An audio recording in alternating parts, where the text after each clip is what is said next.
Zdravo poslušalke in poslušalci, bralke in bralci Večera. To je dnevno informativni podcast Večerje zjutraj. Veseli smo, da ste v naši družbi. Danes je četrtek, 20. november 2025. Moje ime je Mitja Sagaj. Katere teme izpostavljamo tokrat? Nuklearna medicina je edini del projekta novega oddelka onkologije, za katerega še niso objavili razpisa. Zato selitev v nove prostore septembra 2026 zanjo, kot kaže, ni realna. Konec iluzij. Kaj pomeni slovenski kvalifikacijski polom in ali je bila to zadnja tekma Matjaža Keka? Od ventilacijskih jaškov do avtomobilskih harp. Kako destroj mašin iz odpadkov ustvarja glasbo, ki diha, zveni in razkriva novo resnico o zvoku. Naročite se na podcast, da boste obveščeni ob izdaji naslednje epizode. Vse skozi smo z vami na vecer.com. Septembra prihodnje leto naj bi bila zaključena nadgradnja oddelka za onkologijo UKC Maribor. Del projekta je tudi fizična združitev z oddelkoma za hematologijo in za nuklearno medicino, ki tudi zdravita bolnike z rakom. Ampak na Ministrstvu za zdravje še kar niso objavili razpisa za opremo za nuklearno medicino. Zanje tako selitev v nove prostore septembra 2026, kot kaže, ni realna. Zgodbo spremlja kolegica Jana Juvan, ki je zdaj z menoj v studiu. Jana, povej, kaj se dogaja. Ja, zdravo. Torej, kot je znano, so stavbo onkologije povišali za par nadstropij, ob njej gradijo novo 17-stropno stolpnico, v katero bi se naj preselil tudi omenjen oddelek za nuklearno medicino, ki je zelo pomemben del zdravljenja onkoloških bolnikov, pa tudi drugih bolnikov. In zato si želijo te združitve, ampak pri vseh teh razpisih, ki so jih v sklopu projekta objavljali, njihove opreme niso vključili. Vključeno bo v nov razpis, ki pa ga šele napovedujejo. Kdaj bo, še ni znano, nekako napovedujejo v prvi polovici prihodnjega leta, potem se vemo, kako lahko ti postopki trajajo, tako da do septembra skoraj 100% ne bodo, se še ne bo vselil ta oddelek. Če se bo leto kasneje, je to že kar optimistična napoved. Imajo pa tudi oni v bistvu aparature za slikovno diagnostiko, ki se nenehno kvarijo, serviserji ne zagotavljajo več rezervnih delov. To je podobna zgodba, kot smo spremljali recimo pri starih obsevalnih napravah. In včasih tudi po teden dni pri njih dela samo ena od teh naprav, bolnike pošiljajo domov, jih prenaročajo, v glavnem imajo zelo podobne težave. Je pa, se pravi, kot rečeno, nabava te njihove opreme, edini del projekta onkologije, za katerega ni razpisa.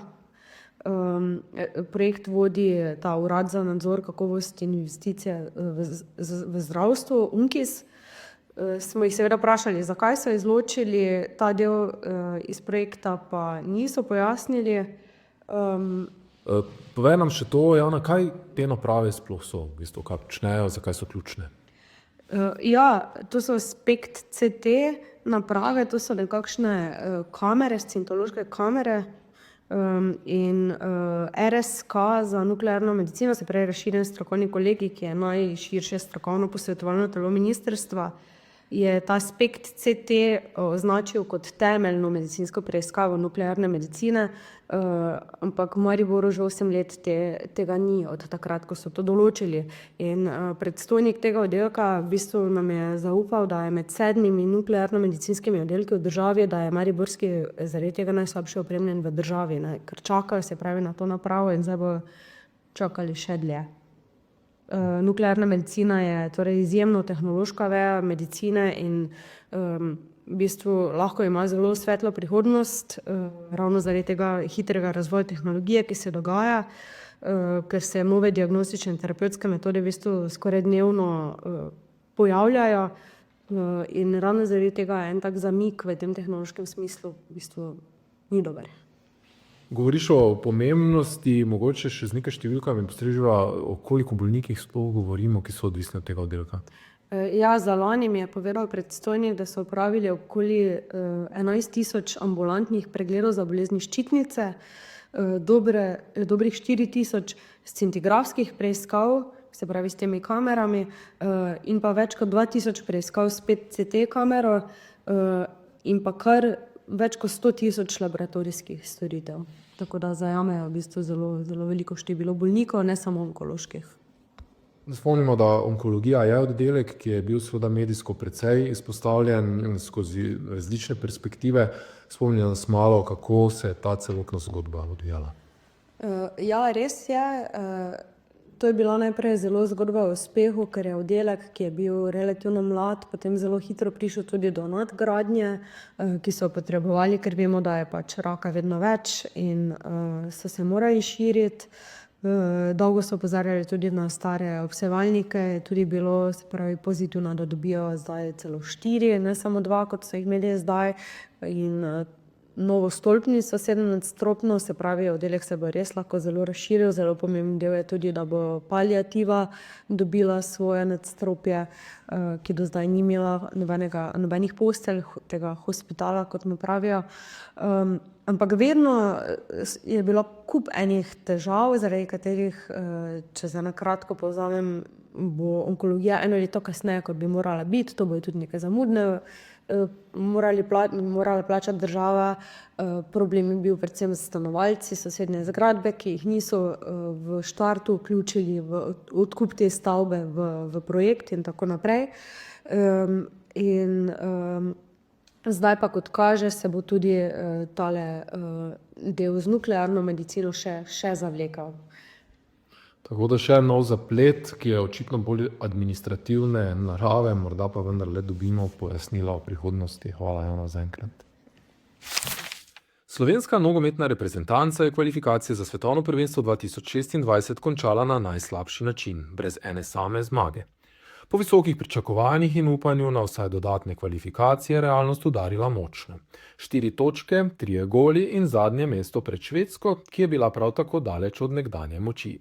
Vrhunec razočaranja je bila tekma proti Kosovu, po kateri je bilo jasno, da Slovenija ne bo del razširjenega mundiala, zadnji remi Švedsko pa je le nekoliko omilil vtis. Selektor Matjaž Kek je po remiju odkrito priznal odgovornost za neuspeh, hkrati pa poudaril, da ne želi razprti in da ga čaka poglobljen pogovor o nadaljevanju dela. Poškodbe in kazni ključnih igralcev po njegovem niso izgovor, navijači pa ostajajo nezadovoljni tako nad dogajanjem na igrišču kot na tribunah. Predsednik Nogometne zveze Slovenije, Raden Komjatović, je Keka podprl, a hkrati napovedal, da bo o prihodnosti treba resno razmisliti. Pred naslednjim velikim tekmovanjem, Evropskim prvenstvom 2028, se zato odpira veliko vprašanje. Kdo in kako bo slovensko reprezentanco poskušal vrniti na pot uspehov? 11-članska zasedba The Stroy Machine že več kot 2 desetletji dokazuje, da lahko glasba nastane iz skoraj vsega. Ventilacijskih jaškov, starih sodov, vodovodnih cevi ali celo avtomobilskih ogrodij. Zavezani filozofiji naredi sam predmete, ki bi končali na odpadu, spreminjajo v glasbila z novim, presenetljivim zvočnim življenjem. Eden najbolj simboličnih primerov je ventilacijski jašek, ki je postal instrument, nato pa umetniška plata, primer 3 življenj enega predmeta. 28. novembra bodo v mariborskem Gustafu predstavili album Renezonanca, posnet drugače kot prejšnja dela. Skupaj, v enem zamahu, da so ujeli pristen zven skupine. Prvič so vključili tudi vokal in zvoke narave iz okolice Laškega, kjer vadijo v zapuščeni hali, pod katero stoji njihovo pokopališče neuspelih poskusov, torej projektov, ki ob prvem udarcu niso zveneli prav. Njihova glasba je organiziran hrup. Plastični in kovinski sodi so tokala, vodovodne cevi trobila, iz avtomobila pa so ustvarili harfo z jeklenimi žicami. Čeprav imajo člani zasedbe običajne službe, se povežejo močan uigran kolektiv, ki ga poznajo tudi tekači ljubljanskega maratona. Mnogi prav njihovo odrsko energijo imenujejo legalen doping. Prihajajoči koncert v Gustafu je uvod v klubsko turnejo in morda tudi prva priložnost za sodelovanje z vokalnimi gosti. Srčika njihovega ustvarjanja ostaja enaka. Raziskovati, iz česa vse je mogoče narediti glasbo, ter odkrivati nove zvočne svetove tam, kjer jih drugi sploh ne iščejo. To je bil Večerje zjutraj 20. novembra 2025. Zami sem bil Mitja Sagaj. Kakovostno novinarstvo lahko podprete tako, da se naročite na tiskani in spletni Večer, postanete naš sledilec in bralec na družbenih omrežjih, naročnik naših podcastov in newsletterjev.